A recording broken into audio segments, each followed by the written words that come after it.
फगुनहर चढ़ल बा जीजा साली के बात बा निशा जी लेखा साली हमरे लेखा जीजा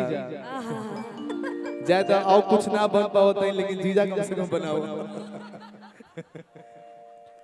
अपना दीदिया से कहत रही अपना जीजा जी के हाल मनी हमार मेहरारू कैले पे हाल हाल घरे बोलाई के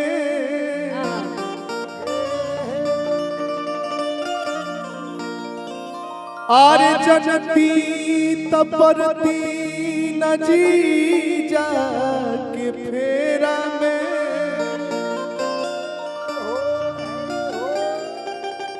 आरे सौंसे दे आगे आगे माल दे ले हमारा के अरे होलिया के बहाने हम के ले ले घेरा में हाँ अपना जीजा जी के करतूत अपना दीदिया से बतावत और कहीं कहीं से बहिना से अरे होलिया ए भैया हटा ना से पीछे से हटा ना मंगरू लाल सुनिए ना भैया पीछे जो खड़े हैं आप लोग आप ही लोग को बोल रहे हैं हेलो या तो बैठ जाइए या तो इधर आ जाइए इंस्ट्रूमेंट वाले दिखेंगे नहीं तो हम लोग गाएंगे कैसे बैठ जाइए ना यहाँ पे क्या दिक्कत है अरे कहीं कैसे बहिना से हलिया जीजा मिस देले गलिया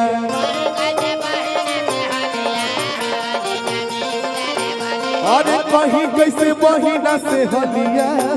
जीजा मिस देले गलिया बैठा लो अरे मिस देले गलिया हो मिस देले गलिया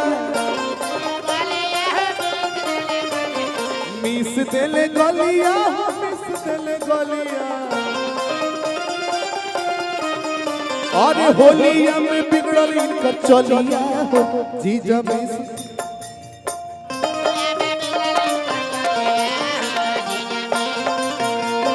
कहीं कैसे बहिना से होलिया हो जीजा मिस देले गलिया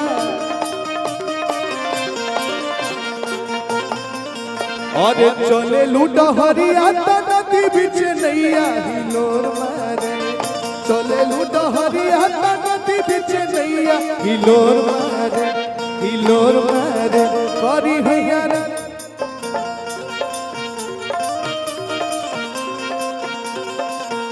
अरे कहीं कैसे बहिना से हलिया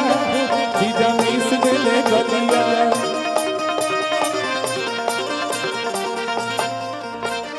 कहतरी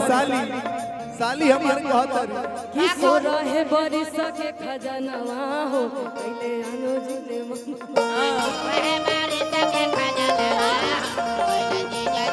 हाय मत हाय सो रहे बरिस के खजानवा हो पहले अभिषेक जी ने मनावा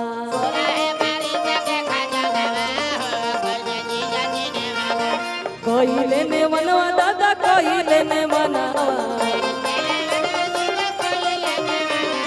कहिले ने मनवा दादा कहिले ने मनावा कहीं कैसे बहिना से हलिया जीजा मिस देले गलिया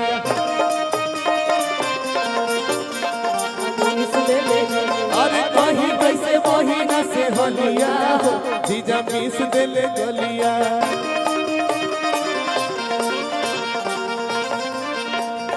अगते में जनती तो घरे नहीं आईती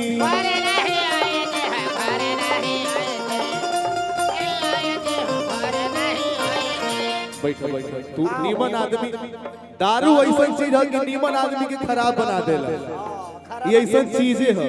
खराब आदमी के बढ़िया बना दे इनका ना बुझात होई कि हम का करतनी ये ऐसा दवाई है ऐसा टॉनिक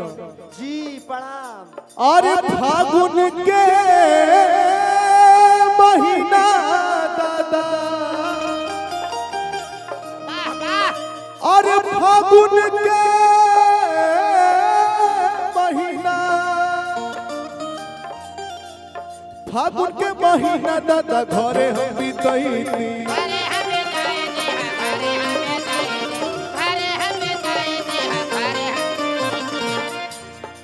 रोज गावत नहीं रोज कार्यक्रम होता लेकिन ऐसा माहौल बहुत कम देखे मिलेला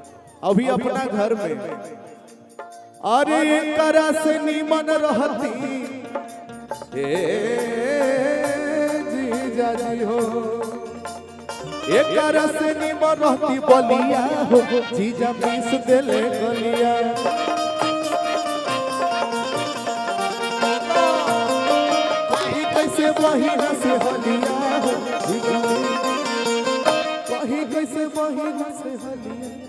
जीजा कहीं कैसे बहिना